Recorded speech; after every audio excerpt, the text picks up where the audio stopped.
The Song of Achilles by Madeline Miller. Chapter 16. We arrived in Phthia the next day.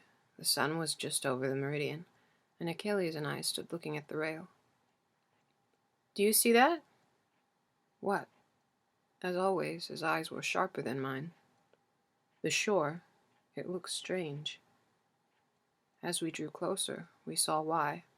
It was thick with people, jostling impatiently, craning their necks towards us, and the sound.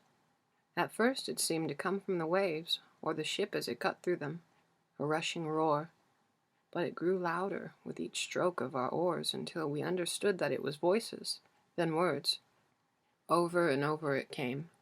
"Prince Achilles, Aristos, Achion."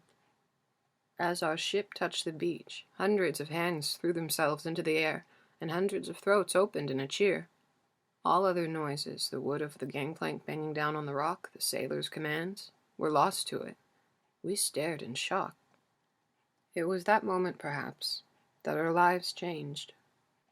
Not before in Scyros, nor before that still on Pelion, but here, as we began to understand the grandness, now and always, that would follow him wherever he went. He had chosen to become a legend, and this was the beginning. He hesitated, and I touched my hand to his, where the crowd could not see it. "Go," I urged him. "They are waiting for you." Achilles stepped forward onto the gangplank, his arm lifted in greeting, and the crowd screamed itself hoarse. I half feared they would swarm onto the ship, but soldiers pushed forward and lined the gangway, making a path straight through the crush.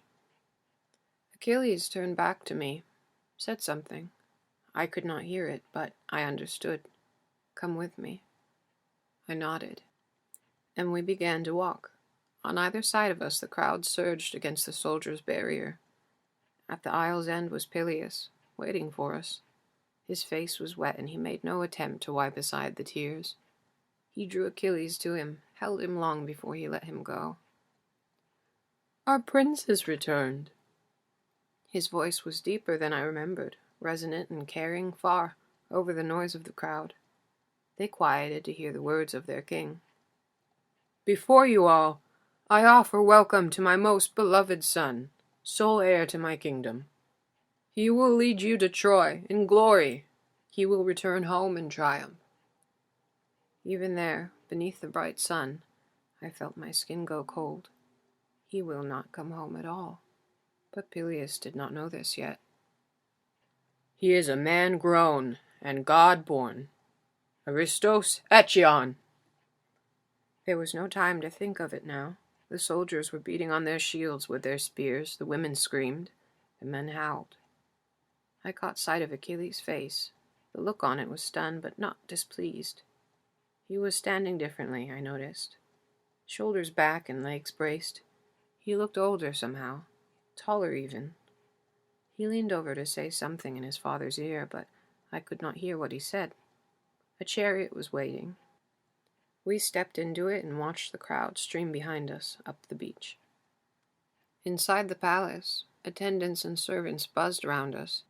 We were given a moment to eat and drink what was pressed into our hands. Then we were led to the palace courtyard where 2,500 men waited for us. At our approach, they lifted their square shields, shining like a carapace, in salute to their new general. This, out of all of it, was perhaps the strangest, that he was their commander now. He would be expected to know them all, their names and armor and stories. He no longer belongs to me alone. If he was nervous, I could not tell. I watched as he greeted them, spoke ringing words that made them stand up straighter. They grinned, loving every inch of their miraculous prince, his gleaming hair, his deadly hands, his nimble feet. They leaned towards him like flowers to the sun, drinking in his luster. It was as Odysseus had said. He had light enough to make heroes of them all. We were never alone. Achilles was always needed for something. His eye on draft sheets and figures, his advice on food supplies and levy lists. Phoenix, his father's old counselor, would be accompanying us, but there were still 1,000 questions for Achilles to answer. How many? How much? Who will be your captains? He did what he could, then announced, I defer all the rest of such matters to the experience of Phoenix. I heard a servant girl sigh behind me, handsome and gracious both. He knew that I had little to do here. His face when he turned to me was increasingly apologetic. He was always sure to place the tablets where I could see them too, to ask my opinion. But I did not make it easy for him, standing in the back, listless and silent. Even there, I could not escape. Through every window came the constant clatter of soldiers, bragging and drilling and sharpening their spears. The Myrmidons, they had begun calling themselves. Ant-men, an old nickname of honor. Another thing Achilles had to explain to me, the legend of Zeus creating the first Pythians from ants. I watched them marching, rank on cheerful rank. I saw them dreaming of the plunder they would bring home, and the triumph. There was no such dream for us. I began to slip away. I would find a reason to linger behind as the attendants ushered him forward, an itch or a loose strap of my shoe. Oblivious, they hurried on, turned a corner, and left me, suddenly, blessedly, alone. I took the twisting corridors I had learned so many years ago and came gratefully to our empty room. There I lay on the cool stone of the floor and closed my eyes. I could not stop imagining how it would end, spear tip or sword point, or smashed by a chariot, the rushing, unending blood of his heart. One night in the second week, as we lay half drowsing, I asked him, How will you tell your father about the prophecy? The words were loud in the silence of midnight. For a moment he was still, then he said, I do not think I will. Never. He shook his head, just the barest shadow. There is nothing he can do. It would only bring him grief. What about your mother? Won't she tell him? No, he said. It was one of the things I asked her to promise me that last day on Syros. I frowned. He had not told me this before. What were the other things? I saw him hesitate. But we did not lie to each other. We never had. I asked her to protect you, he said. After. I stared at him, dry-mouthed. What did she say? Another silence. Then, so quietly I could imagine the dull and red shame of his cheeks, he answered. She said no. Later, when he slept, and I lay wakeful and watching under the stars, I thought of this. Knowing that he had asked warmed me. It chased away some of the coldness of the days here in the palace, when he was wanted every moment and I was not. As for the goddess's answer, I did not care. I would have no need of her. I did not plan to live after he was gone. 6 weeks passed. The 6 weeks that it took to organize soldiers, to equip a fleet, to pack up food and clothing, to last the length of the war. A year perhaps, or 2. Sieges were always long. Peleus insisted that Achilles take only the best. He paid for a small fortune in armor, more than 6 men would need. They were hammered bronze breastplates, graven with lions and a rising phoenix, stiff leather greaves with gold bands, horsehair plumed helms, a silver-forged sword, dozens of spearheads, and 2 light-wheeled chariots. With this came a 4-horse team, including the pair given to Peleus by the gods at his wedding. Xanthos and Belios, they were called, golden and dapple, and their eyes rolled white with impatience whenever they were not free to run. He gave us also a charioteer, a boy younger than we were, but sturdily built and said to be skilled with headstrong horses. Automedon, his name was. Finally, last of all, a long spear, ash sapling, peeled of bark and polished until it glowed like gray flame. From Chiron, Peleus said, handing it to his son. We bent over it, our fingers trailing its surface as if to catch the centaur's lingering presence. Such a fine gift would have taken weeks of Chiron's deft shaping. He must have begun it almost the day we left. Did he know, or only guess of Achilles' destiny? As he lay alone on his rose-colored cave, had some glimmer of prophecy come to him? Perhaps he simply assumed, a bitterness of habit, of boy after boy trained for music and medicine, and unleashed for murder. Yet this beautiful spear had been fashioned not in bitterness, but love. Its shape would fit no one's hand but Achilles, and its heft could suit no one's strength but his. And though the point was keen and deadly, the wood itself slipped under our fingers like the slender oiled strut of a lyre. At last the day for our departure came. Our ship was a beauty, finer even than Odysseus's. Sleek and slim as a knife point, meant to cut the sea. It rode low in the water, heavy with stores of food and supplies. And that was only the flagship. Beside it, 49 others, a city of wood, rolled gently in the waves of Pythia's harbor. Their bright prow pieces were a bestiary of animals and nymphs and creatures half in between, and their masts stood as tall as the trees they had been. At the front of each of these ships, one of our newly minted captains stood at attention, saluting as we walked up the ramp to our vessel. Achilles went first, his purple cloak stirring in the breeze from the sea.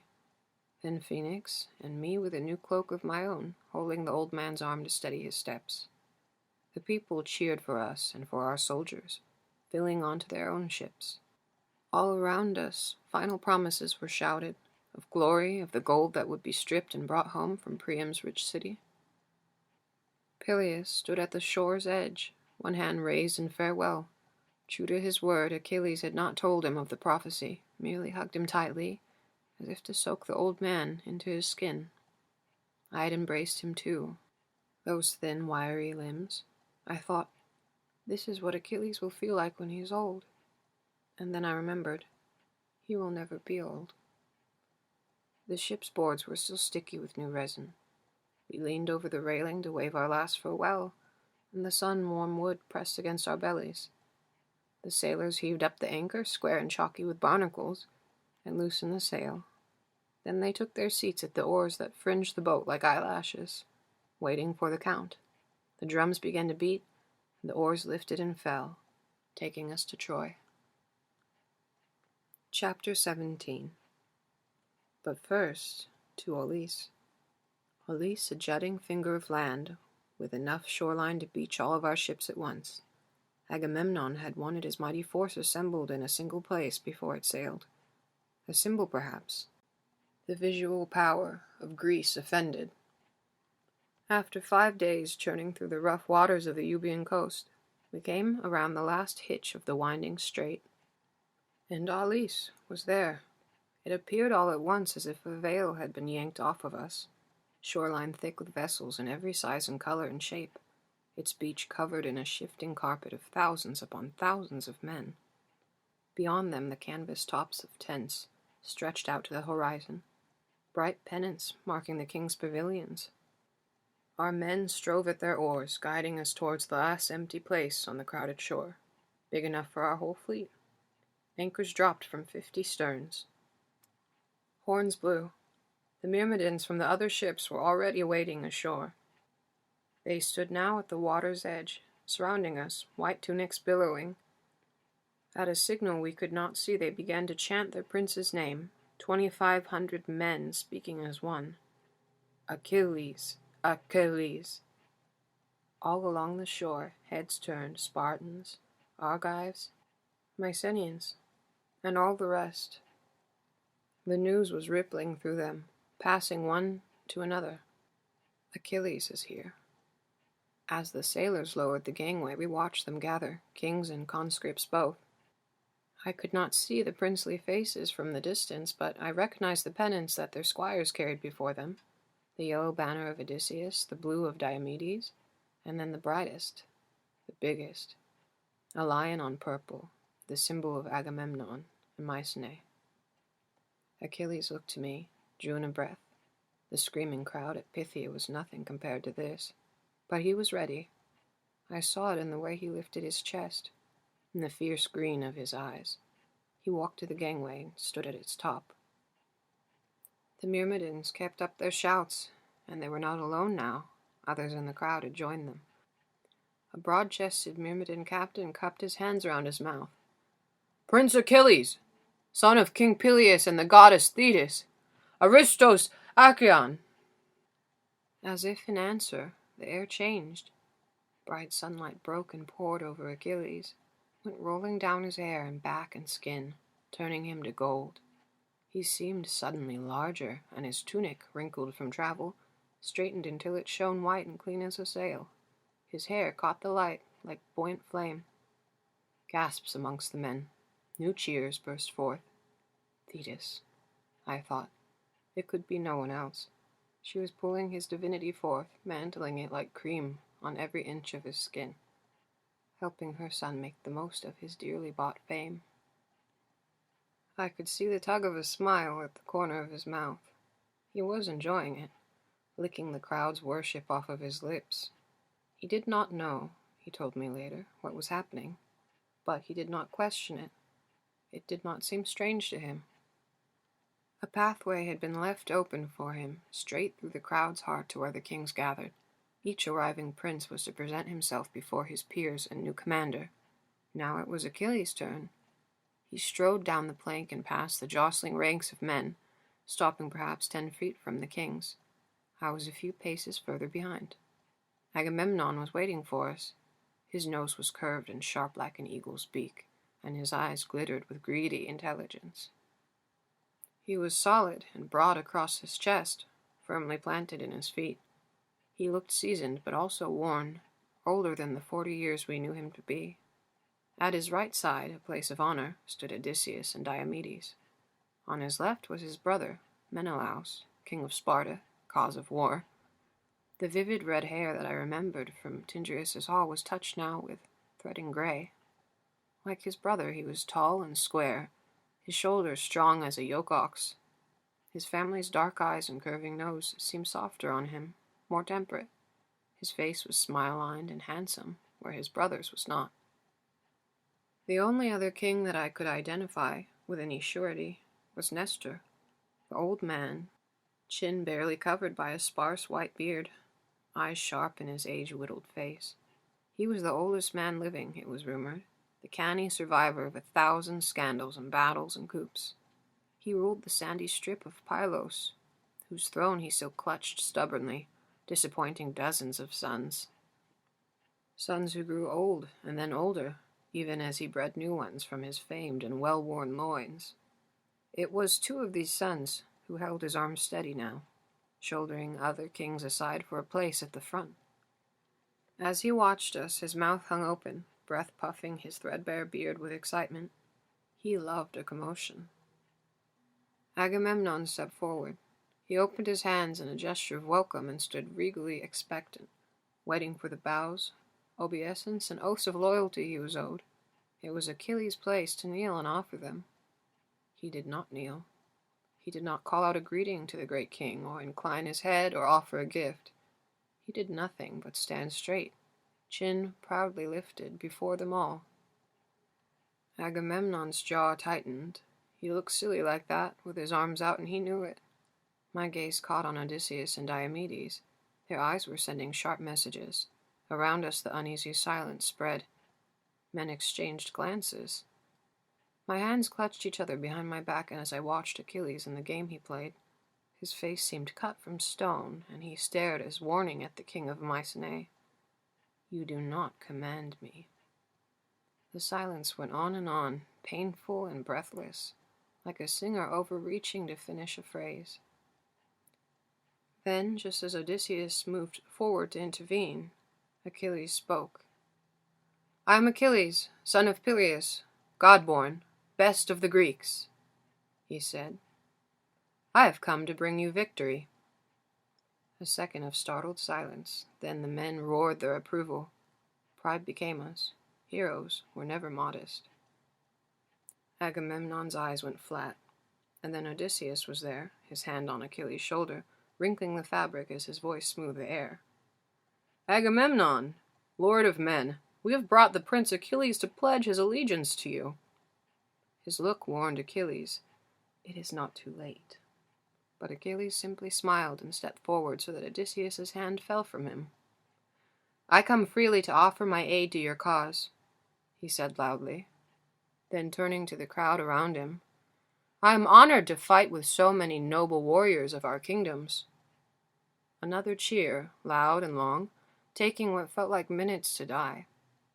Finally, from the deep crag of his face, Agamemnon spoke with patience that had been hard won, hard practiced. Indeed, I have the finest army in the world, and I welcome you to it, young prince of Phthia. His smile cut sharply. It is a pity you are so slow to come. There was implication here, but Achilles had no chance to answer. Agamemnon was already speaking again, his voice lifted over us all. Men of Greece, we have delayed long enough. We leave for Troy tomorrow. Repair to your camps and make yourselves ready. And he turned with finality and strode up the beach. The kings of Agamemnon's innermost circle followed him, dispersing back to their ships. Odysseus, Diomedes, Nestor, Menelaus, more, but others lingered to meet the new hero. The Salian Eurypylus, and Antilochus of Pylos, Meriones of Crete, and the physician, Podalirius. Men drawn here for glory or bound by their oath, from every far-flung crag in our countries. Many had been here for months, waiting as the rest of the army straggled together.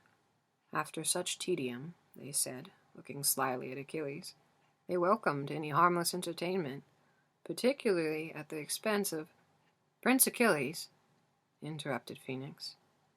Please excuse my intrusion. I thought you would wish to know that your camp is being prepared. His voice was stiff with disapproval, but here, in front of the others, he would not chide. Thank you, worthy Phoenix, Achilles said. If you'll pardon us? Yes, of course they would. They'd come by later, or tomorrow. They'd bring their best wine, and we'd broach it together. Achilles clasped hands with them, promised it would be so. In camp, myrmidons streamed around us hefting baggage and foods, poles and canvas.